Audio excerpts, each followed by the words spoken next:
just going to read you a few more of the statistics from Everyday Millionaires. I think it's fun to see how and who, becomes millionaires. Who becomes millionaires and how they did it, I should probably say.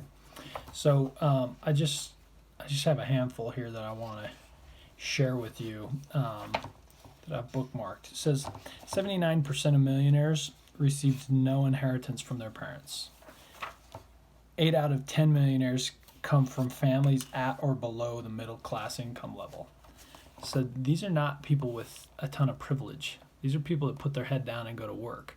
I don't remember the statistic in this one, but it says that something like 8 out of 10 or something attribute their wealth to consistency and what was it? Anyway, basically they just freaking work, put their head down, go to work.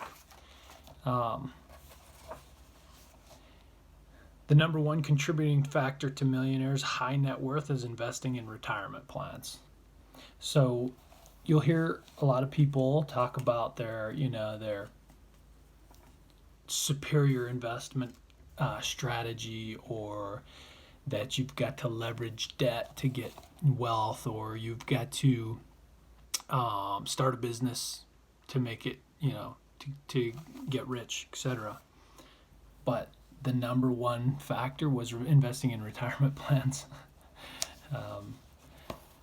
88% of millionaires graduated with a bachelor's degree compared to the only 33% of the general population.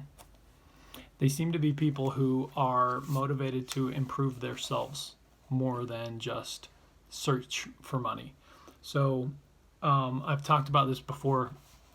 I believe this came from Jim Rohn, who is widely known as an influencer across the web, even though he has passed away. But he talks about you don't get paid by the hour, otherwise you could just stay home and let the money come in. You get paid according to your value in the economy that exists, right?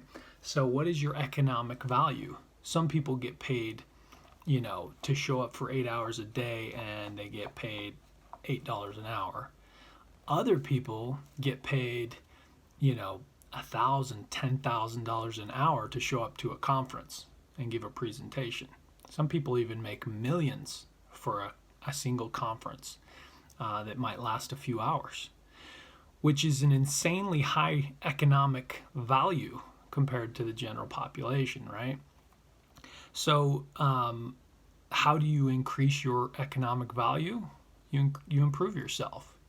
You get education, you gain skills, certifications, degrees, etc. There's a lot of ways to improve yourself. Kind of bolster that resume and improve your connections to the people in the economy around you, and high performing people and people of status and who have already achieved what you want to achieve. You start getting in those lines and making yourself of worth, and they will hire you when they need a job done, right? And then you can start naming your price as you kind of go up and up and up. So millionaires seem to be people who want to improve themselves. I mean, that's what 88% have bachelor's degrees. That's a pretty good indicator. Only 15% of millionaires senior leadership positions. Before I get to this one, almost none of those bachelor degree millionaires took out any student loans. So they worked at the same time as that they were in school. Because remember, they came from a low to middle class and received no inheritance from their parents. So these are people that are working to put themselves through college to get a bachelor's degree with no student loans. Only 15% of millionaires are in senior leadership positions in their companies, and only 7% are C-suite executives.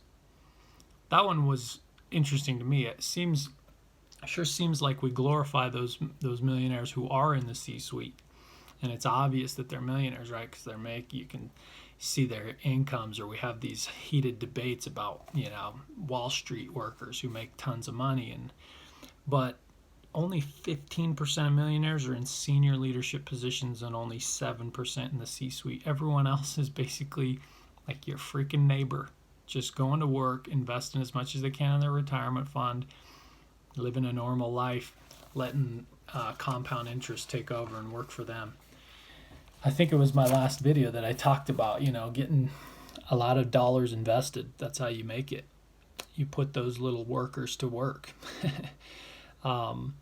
You've got to figure out how to make money when you're not on the clock, in order to really get ahead and get going, right? Because that's what retirement is having so much money making you more money that you don't have to work for it anymore. It's not an hourly rate. It's not necessarily based on your personal economic value. It's based on the value of money that you've put into an economy that can work for you. So anyway, if you want this book, I'll try and put a link in on this video at some point. You can buy it from Amazon, but Everyday Millionaires, it's a pretty simple read. It also has a lot of examples from people, and I've mostly been skipping those, but for every principle he talks about he shares an individual that he knows or has coached or whatever, and talks about their strategy and where they came. It's like a farmer who became worth $2 or $3, $4 million.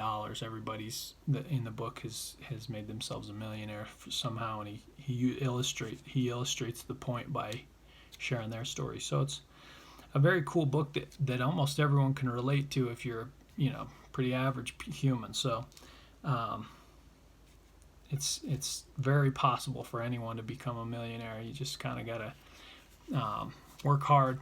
Remember last time I shared, most of the millionaires said that they enjoyed or loved what they do.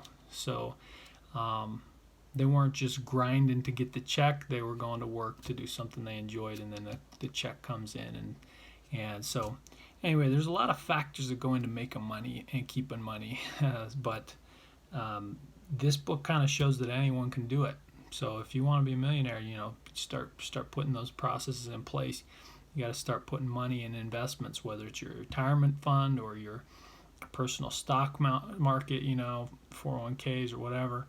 You can also get into you could work for companies that offer you stock options for that company, so there's a lot of ways to get money invested, but make sure you're doing it consistently.